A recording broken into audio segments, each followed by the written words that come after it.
अपने वक्त पर इलेक्शन कराने के हवाले से। इसी तरह से सुप्रीम कोर्ट में भी एक पटिशन दायर कर दी गई है कि आर्टिकल 6 के तहत कार्रवाई की जाए उन सेनेटर्स के खिलाफ जिन्होंने कल की करारदाद पास की। और इसी तरह से जो है वो जो मुख्तलिफ डेवलपमेंट्स हैं वो हम उन पर बात करेंगे और ये जानेंगे अपने पैनल से कि दुनिया के तकरीबन 70 ममालिक में 2024 में इंतखाबात होने जा रहे हैं, तो पाकिस्तान में शफाफ इंतखाबात का इनेकाद इतना मुश्किल क्यों हो चुका है। मुजीबर रहमान शामी साहब, आपकी तरफ पहले आऊँगी और यही सवाल आपके सामने रखूँगी कि दुनिया भर में इंतखाबात होते हैं, लेकिन जो सिचुएशन पाकिस्तान में हुई है इसकी क्या वजूहात है कि इतना मुश्किल हो गया इंतखाबात का इनेकाद।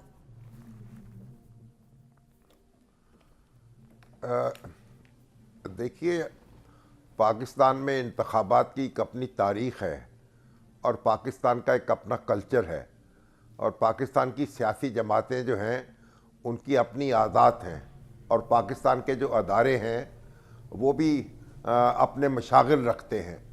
तो इसलिए पाकिस्तान में जब कोई इंतखाब होता है तो उसको तारीख़ी पस मंज़र जो है उससे अलग नहीं किया जा सकता।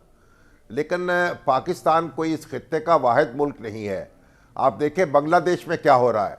बांग्लादेश में इतवार को इंतखाबात होने वाले हैं और अपोजिशन की पकड़ धकड़ जारी है और अपोजिशन बाइकाट कर चुकी है, इंतखाबात में हिस्सा नहीं ले रही।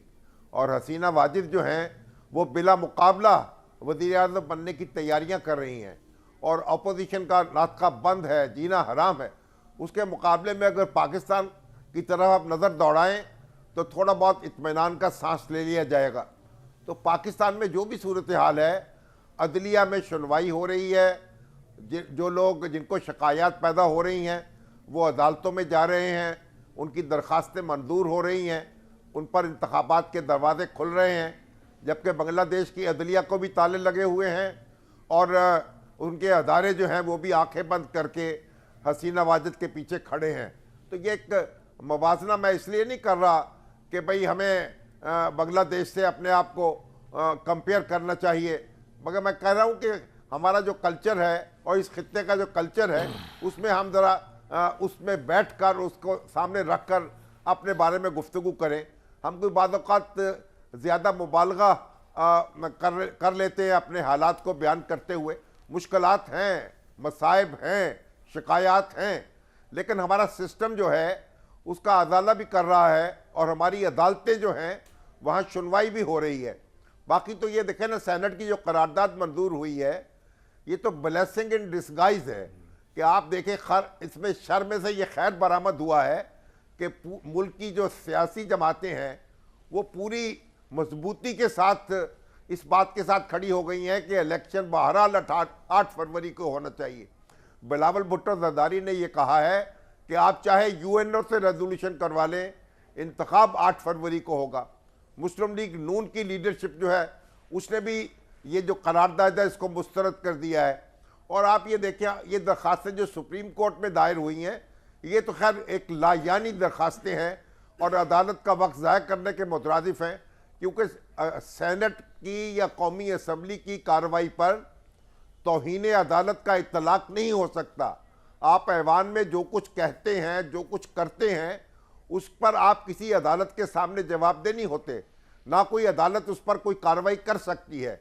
और ये जो करारदाद मंजूर हुई है इसकी कोई कानूनी और आईनी हैसियत पहले भी नहीं है, ये कोई बाइंडिंग नहीं है। कल भी हमने वजाहत कर दी थी इस बात की। तो अब ये जाके कहना कि जनाब इसको गैर कानूनी करार दिया जाए, गैर कानूनी तो ये मौजूद है, इसकी कोई कानूनी बेस ही नहीं है।